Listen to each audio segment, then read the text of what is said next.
আজকে আমি বানাবো eggless cheese cake, no bake cheese cake বানাবো। তো প্রথমে আমি নিয়ে নিয়েছি ব্লুবেরি ফ্লেভারের বানাবো। ভ্যানিলা, বাটার আর ডাইজেস্টিভ বিস্কুট গুঁড়ো করে নিয়েছি। এরপর বিস্কুট গুঁড়োর সাথে বাটারটা মিক্সড করে দেবো। তারপর ভালো করে মিশিয়ে যে পাত্রতে বানাবো সেই পাত্রটা দিয়ে দেবো।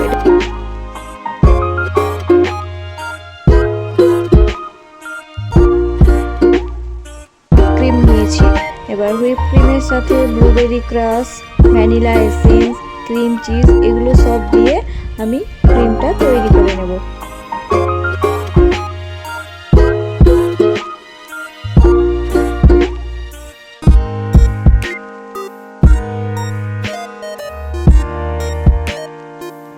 ক্রিমটা রেডি হয়ে গেল। এবার আমি বিস্কুটটার উপরে পুরো ক্রিমটা ঢেলে দেব।